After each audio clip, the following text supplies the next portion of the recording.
Hi everyone. మనం ఎప్పటి నుండో ఎదురు చూస్తున్న రేషన్ కార్డ్ అప్డేట్ కి సంబంధించిన సర్క్యులర్ అయితే ఏపీ గవర్నమెంట్ రిలీజ్ చేయడం జరిగింది. 7th May 2025 నుండి రేషన్ కార్డ్ కి సంబంధించిన ఆప్షన్స్ ఎనేబుల్ చేస్తూ ఏపీ గవర్నమెంట్ సర్క్యులర్ రిలీజ్ చేసింది. రేషన్ కార్డ్ కి సంబంధించిన అప్డేట్స్ అన్ని కూడా గ్రామ వార్డు సచివాలయంలో మాత్రమే చేయడం జరుగుతుంది. నెట్ సెంటర్స్ లో కానీ ఆన్లైన్ ద్వారా కానీ ఇవి అప్డేట్ చేసుకునే అవకాశం అయితే లేదు. సో అందరూ గ్రామ వార్డు సచివాలయంలో మాత్రమే అప్డేట్ చేసుకోవాలి. ఇందులో ఏ ఆప్షన్స్ అప్డేట్ చేసుకోవచ్చు అంటే first one new ration card. అంటే ఇంతవరకు ఎవరికైతే రేషన్ కార్డ్ లేదో వాళ్ళు కొత్తగా రేషన్ కార్డ్ అనేది అప్లై చేసుకోవచ్చు. Second one adding.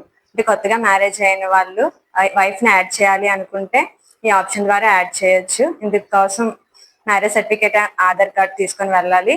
అలాగే పిల్లల్ని కూడా యాడ్ చేసుకోవచ్చు. పిల్లల్ని యాడ్ చేయాలి అంటే date of birth certificate and వాళ్ళ ఆధార్ కార్డ్స్ అనేవి తీసుకొని వెళ్ళాలి. Third one deleting. అంటే ఎవరైనా చనిపోయినా లేదంటే రేషన్ కార్డు లోంచి ఎవరినైనా రిమూవ్ చేయాలనుకున్నా సరే చేయొచ్చు. Fourth one splitting. అంటే ఒకటే రేషన్ కార్డు లో ఉన్న వాళ్ళని సపరేట్ చేయడం. Fifth one surrender. అంటే యూజ్ అవ్వని రేషన్ కార్డ్స్ ఏవైతే ఉన్నాయో అవి గ్రామ వార్డు సచివాలయంలో సరెండర్ చేసేయడం.